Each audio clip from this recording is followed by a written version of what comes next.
இன்றைய முக்கிய நிகழ்வுகள். அம்ரித் பாரத் ஸ்டேஷன் திட்டத்தின் கீழ் காணொலி வாயிலாக மாகே ரயில்வே நிலையத்தை திறந்து வைத்த பிரதமர். விழாவில் கலந்து கொண்ட துணைநிலை ஆளுநர் கைலாஷ்நாதன். உலக அருங்காட்சியக தினத்தையொட்டி புதுவையில் நடைபெற்று வரும் பழமையான தொல்லியல் பொருட்கள் கண்காட்சி. ஏராளமான பொதுமக்கள் கண்டு ரசிப்பு. இந்திய தேர்தல் ஆணையர் சார்பில் வாக்குச்சாவடி நிலை முகவர்களுக்கான 2 நாள் பயிற்சி முகாம். தமிழ்நாடு மற்றும் புதுச்சேரியை சேர்ந்த அரசியல் கட்சி வாக்குச்சாவடி முகவர்கள் பங்கேற்பு. புதுச்சேரி வர்த்தக சபை மற்றும் ஜோதி கண் பார்வை மையம் சார்பில் இலவச கண் பரிசோதனை முகாம். 500க்கும் மேற்பட்ட வணிகர்கள், ஊழியர்கள், பொதுமக்கள் பங்கேற்று பயன்பெற்றனர். இனி விரிவான நிகழ்வுகள். அம்ரி பாரத் ஸ்டேஷன் திட்டத்தின் கீழ் நடைபெற்ற மாகே ரயில் நிலைய திறப்பு விழாவில் துணைநிலை ஆளுநர் கைலாஷ்நாதன் கலந்து கொண்டார்.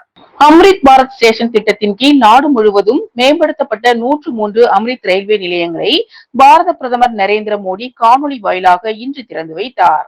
புதுச்சேரி மாநிலத்தில் மேம்படுத்தப்பட்ட மாகே ரயில் நிலைய திறப்பு விழாவில் துணைநிலை ஆளுநர் கைலாஷ்நாதன், பாலக்காடு பிரிவு கூடுதல் ரயில்வே மேலாளர் சட்டமன்ற உறுப்பினர் ரமேஷ் பரம்பத், மலையாள எழுத்தாளர் முகுந்தன், மாகே நகராட்சி ஆணையர் சதேந்திர சிங் மற்றும் ஆழியூர் கிராம பஞ்சாயத்து தலைவர், பொதுமக்கள் பலர் கலந்து கொண்டனர். உலக அருங்காட்சியக தினத்தையொட்டி புதுச்சேரியில் நடைபெற்று வரும் 200 பில்லியன் ஆண்டுகள் பழமையான தொல்லியல் பொருட்கள் கண்காட்சியை ஏராளமானோர் கண்டு ரசித்து வருகின்றனர்.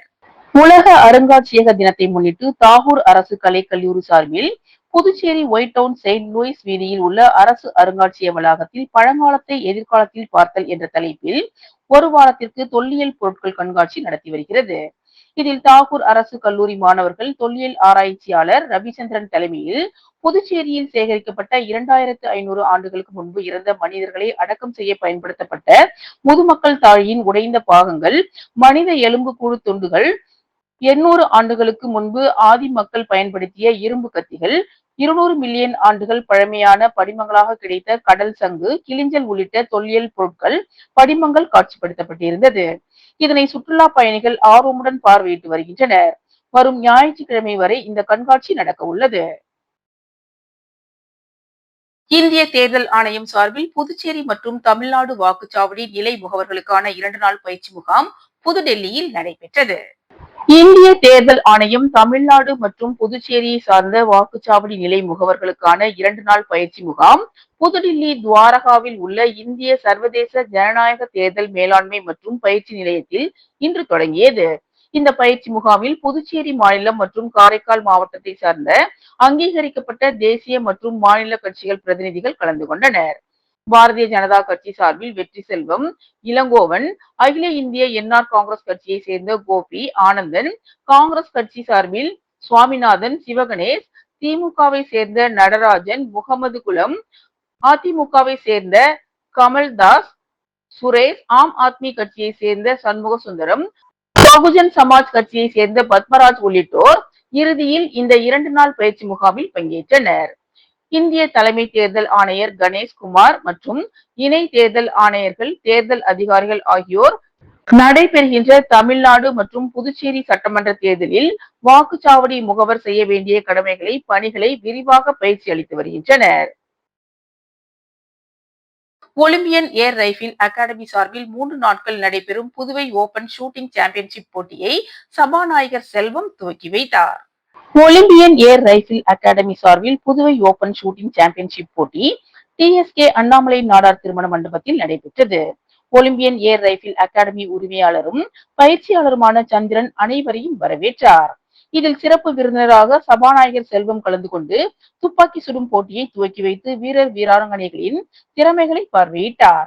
இதில் புதுச்சேரி ஷூட்டிங் அசோசியேஷன் தலைவர் கோவிந்தராஜன், புதுவை நாடார் உறவின் முறை சங்க தலைவர் ராஜசேகர் நாடார் கலந்து கொண்டு சிறப்பித்தனர். 3 நாட்கள் நடைபெறும் இந்த துப்பாக்கி சூடுதல் போட்டியில் பல்வேறு பிரிவுகளில் கலந்து கொண்ட வீரர் வீராங்கனைகள் தங்கள் திறமைகளை வெளிப்படுத்தி வருகின்றனர். தட்டாஞ்சாவடி தொகுதியில் நடைபெற்ற தேச ஒற்றுமை பேரணியை பாஜக தலைவர் செல்வ கணபதி எம்பி, சட்டமன்ற உறுப்பினர் வெங்கடேசன் ஆகியோர் துவக்கி வைத்தனர். பஹல்காமில் தீவிரவாதிகளின் தாக்குதலில் மனைவியர் கண்முன் கணவன்களை கொன்று குவித்து பெண்களின் குங்குமத்தை இழக்க காரணமான தீவிரவாதிகளை இந்தியாவின் பெண் சக்திகளை கொண்டே அவர்களின் தாயகத்தில் புகுந்து அவர்களை வேட்டையாடிய முப்படைகளின் வீரத்தினை போற்றும் விதமாக தட்டாஞ்சாவடி தொகுதியில் தேசிய கொடி ஏந்தி தேச ஒற்றுமை பேரணி நடைபெற்றது. ஊர்வலத்தை புதுச்சேரி பாஜக மாநில தலைவர் செல்வ கணபதி எம்பி துவக்கி வைத்தார். ஊர்வலத்தில் வெங்கடேசன் எம்எல்ஏ முன்னிலை வகித்தார். தொகுதி தலைவர் கவிதா, முன்னாள் மாவட்ட தலைவர் தண்டபாணி, மூத்த நிர்வாகி உமாபதி, தொகுதியின் பொதுச் செயலாளர் அண்ணாதுரை, ரமா, மேகநாதன், கல்லூரி மாணவர்கள், பொதுமக்கள், தொகுதி நிர்வாகிகள் பலர் இந்த ஊர்வலத்தில் கலந்து கொண்டனர். உழவர்கரை நகராட்சி இந்திரா நகர் தொகுதியில் பல்வேறு பகுதிகளில் வாய்க்கால் மேம்படுத்துதல் மற்றும் சாலை அமைக்கும் பணிகளை அரசு கொறடா ஏகேடி ஆறுமுகம் பூஜை செய்து தொடங்கி வைத்தார். உழவர்கரை நகராட்சிக்கு உட்பட்ட இந்திரா நகர் தொகுதியில் சட்டமன்ற உறுப்பினர் மேம்பாட்டு நிதியில் இருந்து 10,55,000 ரூபாய் மதிப்பீட்டில் தர்மபுரி செட்டித்தெரு மற்றும் தனக்கோடி நகர் விரிவில் உள்ள வாய்க்காலை மேம்படுத்தும் பணிக்கான பூமி பூஜை நிகழ்ச்சியும், திரௌபதி அம்மன் கோவில் வீதியில் இருந்து பிரியும் சாலைக்கு 6,50,000 ரூபாய் மதிப்பீட்டில் சாலை அமைக்கும் பணியும், காந்திநகர் இஎஸ்ஐ சாலையில் உள்ள வாய்க்காலை 5,40,000 ரூபாய் மதிப்பீட்டில் மேம்படுத்துதல் பணி மற்றும் திரௌபதி அம்மன் கோவில் வீதியில் இருந்து பிரியும் சந்துகளுக்கு 2,50,000 ரூபாய் மதிப்பீட்டில் சிமெண்ட் சாலை அமைக்கும் பணிகள் உள்ளிட்ட பல்வேறு பணிகளுக்கான மொத்தமாக 24,95,000 ரூபாய் மதிப்பீட்டில் பூமி பூஜை நிகழ்ச்சி நடைபெற்றது. இதில் சிறப்பு விருந்தினராக தொகுதியின் சட்டமன்ற உறுப்பினரும் அரசு கொறடாவுமான ஏகேடி ஆறுமுகம் கலந்து கொண்டு பணிகளை பூஜை செய்து துவக்கி வைத்தார். இந்நிகழ்ச்சியில் செயற்பொறியாளர் மலைவாசன், உதவி பொறியாளர் கலிவரதன், இளநிலை பொறியாளர் முத்தையன் மற்றும் ஊர் பிரமுகர்கள், பொதுமக்கள் பலர் கலந்து கொண்டனர். புதுச்சேரி பாரதி பூங்கா எதிரில் புதுச்சேரி வர்த்தக சபை மற்றும் ஜோதி கண் பராமரிப்பு மையம் சார்பில் இலவச கண் பரிசோதனை முகாம் நடைபெற்றது. புதுச்சேரி வர்த்தக சபை மற்றும் ஜோதி கண் பராமரிப்பு மையம் சார்பில் பாரதி பூங்கா எதிரில் அமைந்துள்ள வர்த்தக சபை அலுவலக வளாகத்தில் இலவச கண் பரிசோதனை சிறப்பு முகாம் நடைபெற்றது. வர்த்தக சபையின் தலைவர் குணசேகரன் தலைமையில் நடைபெற்ற கண் பரிசோதனை சிறப்பு முகாமினை சட்டப்பேரவை தலைவர் ஏமலம் செல்வம் தொடங்கி வைத்தார். ஜோதி கண் பராமரிப்பு மையத்தின் உரிமையாளர் டாக்டர் வனஜா வைத்தியநாதன் முன்னிலை வகித்தார். சுமார் 500க்கும் மேற்பட்ட வர்த்தக சபை உறுப்பினர்கள், வணிக பெருமக்களின் கடைகளில் பணியாற்றும் ஊழியர்கள், பொதுமக்கள் உள்ளிட்ட பல்வேறு தரப்பினர் கலந்து கொண்டு பயனடைந்தனர். முகாமில் வர்த்தக சபையின் துணைத் தலைவர் எல்.பி. ரவி, பொதுச் செயலாளர் ரவி, இணை பொதுச் செயலாளர் நமச்சிவாயம், பொருளாளர் ராஜா என்கிற தண்டபாணி, நிர்வாக குழு உறுப்பினர்கள் தேவகுமார், முகமது சிராஜ், ஆனந்தன், ஞானசம்பந்தம், குகன், சதாசிவம், ஜெய்கணேஷ் உள்ளிட்டோர் கலந்து கொண்டு சிறப்பித்தனர். புதுவை உதயம் அறக்கட்டளை நிறுவனர் தண்டபாணி பிறந்தநாள் விழாவை முன்னிட்டு மருத்துவ முகாம் மற்றும் நலத்திட்ட உதவிகள் வழங்கும் நிகழ்ச்சி நடைபெற்றது. புதுவையின் உதயம் அறக்கட்டளையின் நிறுவனர் தண்டபாணி பிறந்தநாளை முன்னிட்டு மருத்துவ முகாம் மற்றும் நலத்திட்ட உதவிகள் வழங்கும் நிகழ்ச்சி நடைபெற்றது. முன்னதாக புதுச்சேரி லாஸ்பேட்டையில் உள்ள சாய்பாபா ஆலயத்தில் பக்தர்களுக்கு காலை உணவு வழங்கப்பட்டது. தொடர்ந்து நிலா முதியோர் காப்பகத்தில் அனைத்து முதியோர்களுக்கும் இனிப்புகளுடன் புடவை மற்றும் துண்டு வழங்கப்பட்டது. இதனைத் தொடர்ந்து பொன்னியம்மன் கோவில் அருகில் உள்ள சக்தி கோவிலில் சிறப்பு பூஜைகள் நடைபெற்றன. அதனைத் தொடர்ந்து சிறப்பு மருத்துவ முகாம் நடைபெற்றது. மருத்துவ முகாமில் கலந்து கொண்ட அனைத்து துப்புரவு பணியாளர்களுக்கும் நலத்திட்ட உதவியாக புடவை மற்றும் துண்டு வழங்கப்பட்டது. இதில் பிவெல் மருத்துவமனை, அகர்வால் கண் மருத்துவமனை, பிரைம் பல் மருத்துவமனை ஆகிய மருத்துவமனைகள் மூலமாக சர்க்கரை நோய், இரத்த அழுத்தம், கண் மருத்துவம், பல் மருத்துவம் மற்றும் பொது மருத்துவம் பார்க்கப்பட்டது. மருத்துவ முகாமில் ஏராளமான பொதுமக்கள் கலந்து கொண்டு தங்களை பரிசோதித்துக் கொண்டு பயனடைந்தனர். தொடர்ந்து தட்டாஞ்சாவடி தொகுதியில் உள்ள பொதுமக்களுக்கு சிக்கன் பிரியாணி வழங்கப்பட்டது. இதனைத் தொடர்ந்து தொழிலதிபர் தண்டபாணி அவர்களை அவர்களது நிறுவனத்தை சார்ந்த ஊழியர்கள் சந்தித்து வாழ்த்து தெரிவித்தனர். பிறந்தநாள் விழாவில் அனைத்து அரசியல் கட்சி பிரமுகர்கள், தொழிலதிபர்கள், நண்பர்கள், உறவினர்கள் என திரளானோர் கலந்து கொண்டு பிறந்தநாள் வாழ்த்துக்களை தெரிவித்தனர். விழாவிற்கான ஏற்பாடுகளை புதுவையின் உதயம் அறக்கட்டளையின் நிர்வாகிகள் பாலமுருகன், ராஜசேகர், சிவபாலன், வெங்கடேசன், சதீஷ், கந்தன் ஆகியோர் இணைந்து வெகு சிறப்பான முறையில் செய்திருந்தனர்.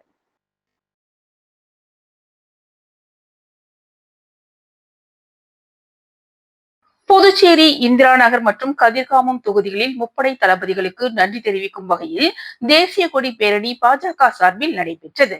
பஹல்காமில் தீவிரவாதிகளின் தாக்குதலில் மனைவியர் கண்முன் கணவன்களை கொன்று குவித்து பெண்களின் குங்குமத்தை இழக்க காரணமான தீவிரவாதிகளை இந்தியாவின் பெண் சக்திகளை கொண்டே அவர்களின் தாயகத்தில் புகுந்து அவர்களை வேட்டையாடிய முப்படைகளின் வீரத்தினை போற்றும் விதமாக உழவர்கரை மாவட்டம் பாரதிய ஜனதா கட்சி இந்திரா நகர் மற்றும் கதிர்காமம் தொகுதிகளில் தேசிய கொடியேந்திய வெற்றி பேரணி உழவர்கரை மாவட்ட தலைவர் உலகநாதன் தலைமையில் புதுச்சேரி மாநில கல்வியாளர் பிரிவின் தலைவர் நாகேஸ்வரன் முன்னிலையில் நடைபெற்றது.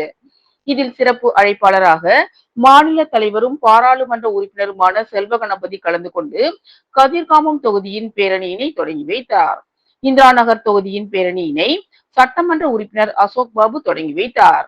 இதில் சிறப்பு விருந்தினர்களாக தேசிய மகளிரணி செயற்குழு உறுப்பினர் தாமரை செல்வி, விவசாய அணி மாநில தலைவர் முத்து, மகளிர் அணி மாநில செயலர் திருமதி கலைவாணி மற்றும் மாநில வணிக பிரிவின் தலைவர் நமச்சிவாயம் மற்றும் மாவட்ட நிர்வாகிகள் திருநீலகண்டன், செல்வகுமரன், தேவா, கதிர்காமம் தொகுதி தலைவர் தினேஷ், லாஸ்பேட்டை தலைவர் பன்னீர்செல்வம் மற்றும் பொதுமக்கள் 700க்கும் மேற்பட்டோர் கலந்து கொண்டனர்.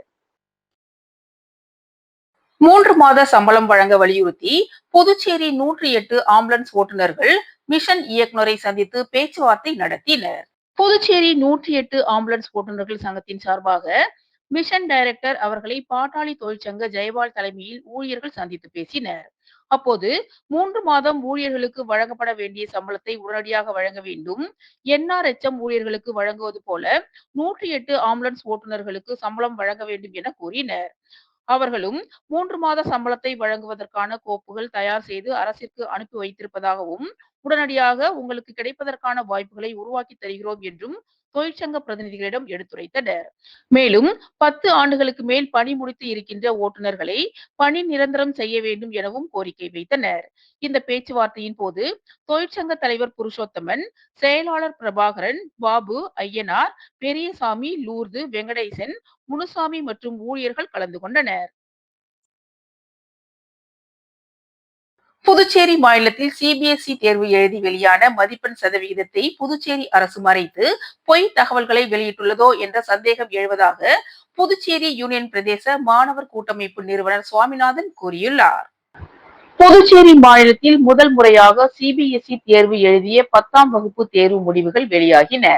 இந்த தேர்வு முடிவுகள் வெளியான நாள் முதல் பல பள்ளிகளில் மாணவர்கள் அதிகப்படியான விகிதாச்சாரத்தில் தோல்வி அடைந்ததாக தொடர்ந்து கூறி வருகின்றனர். குறிப்பாக நகரத்தில் உள்ள சில பள்ளிகள் இந்த குற்றச்சாட்டை நேரடியாக முதலமைச்சர் அவர்களை சந்தித்தே கூறியதை பத்திரிகை மற்றும் ஊடகங்கள் வெளிக்கொண்டு வந்துள்ளது. இது தொடர்பாக பல்வேறு அரசு பள்ளிகளில் விசாரித்த போது தோல்வி விகிதாச்சாரம் அதிகமாக உள்ளதாகவே தோன்றுகிறது. உண்மைக்கு புறம்பாக உண்மையை கல்வித்துறை மறைத்துள்ளதோ என்ற சந்தேகம் எழுவதாகவும், CBSE பாடத்திட்டத்தை திணித்தே ஆக வேண்டும் என்ற அரசியல் அழுத்தத்தின் அடிப்படையில் பள்ளி கல்வித்துறை செயல்பட்டுள்ளதோ என்று தோன்றுகிறது என்றும், நடந்து முடிந்த சட்டப்பேரவை கூட்டத்தொடரில் ஆளும் NR அரசின் சட்டமன்ற உறுப்பினர் AKD ஆறுமுகம் அனைத்து அரசு பள்ளிகளிலும் தமிழ்நாட்டு பாடமுறையை நடத்த கோரிக்கை வைத்திருந்ததாகவும், ஆனால் இதனை ஏற்க கல்வித்துறை முன் வரவில்லை என்றும், தேசிய கல்விக் கொள்கையை முழுமையாக புனிதப்படுத்தி திணிக்க நினைக்கும் கல்வித்துறையை தேசிய கல்விக் கொள்கையில் கூறியிருப்பது போல மாணவர்கள் தங்கள் விருப்பத்திற்கு ஏற்ப கல்வியை பயில வழிவகை செய்ய ஏன் மனம் வரவில்லை என்ற கேள்வியும் தனது அமைப்பு முன் எழுவதாகவும், மேலும் 10ஆம் வகுப்பு CBSE தேர்வில் உண்மையான தேர்ச்சி விகிதாச்சாரத்தையும், CBSE கூடுதல் தேர்வு எத்தனை மாணவர்கள் எழுத உள்ளனர் என்ற விளக்கத்தையும் கல்வித்துறை வழங்க வேண்டும் என கேட்டுக்கொள்வதாகவும், மேலும் தோல்வியடைந்த மாணவர்களின் பட்டியலை முறையாக ஆய்வு செய்து இடைநிற்றல் ஏற்பட்டு விடாமல் அவர்களை அணுகி தேர்வில் விண்ணப்பிக்கும் முறையை கல்வித்துறையே முன்னின்று செய்ய வேண்டும் என்றும் புதுச்சேரி யூனியன் பிரதேச மாணவர்கள் கூட்டமைப்பு கேட்டுக்கொண்டுள்ளது. இத்துடன் இன்றைய நிகழ்வுகள் நிறைவடைந்தன. வணக்கம்.